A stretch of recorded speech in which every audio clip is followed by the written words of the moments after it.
Felly, bydd angen hosan, permanent marker, cordyn, siswrn, ribban o unrhyw fath a reis.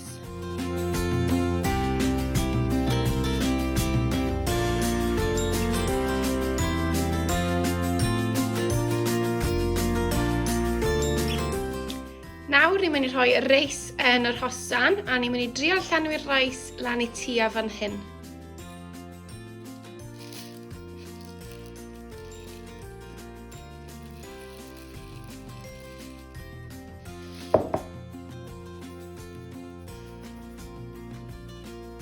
Iawn, felly dwi wedi llenwi fy un i gyda'r reis a dwi wedi torri rhan o fy hosan i bant achos bod yr hosan eitha mawr.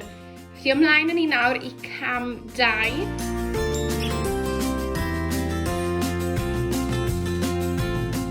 Iawn, felly yn y cam nesaf, fel allwch chi weld, dwi wedi rhannu'r reis fan hyn mwyn creu y bola a'r pen. A dwi wedi clymu ychydig o gordyn rhwng fan hyn mwyn dala a ddau rhan ar wahân.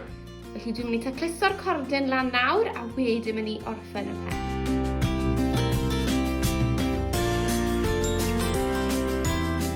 Iawn, a fel gallwch chi weld, dwi wedi gwneud y pen nawr a dwi wedi clymu ychydig o gordyn mewn fyna mwyn dal y pen at ei gilydd. Felly mae gyda ni'r bola a'r pen a nawr mae angen i wneud clistiau bach allan o'r rhan yma ar y top.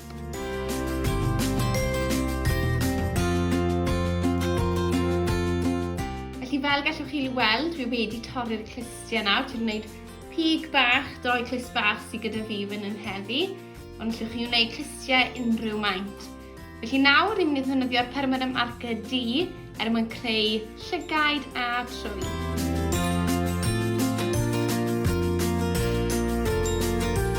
A dyna ni, dwi wedi gwneud llygaid a trwy'n bach smwt i'r Cwningen. A'r cam ola sydd gyda ni nawr yw i rhoi rhibban o gwmpas ei ganol i wneud ei edrych yn dda.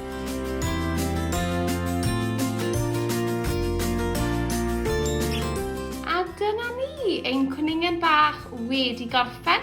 Gyda ni'r bola, pen, clistiau, y llygaid a'r trwyn a rhibban bach i wneud edrych yn bell.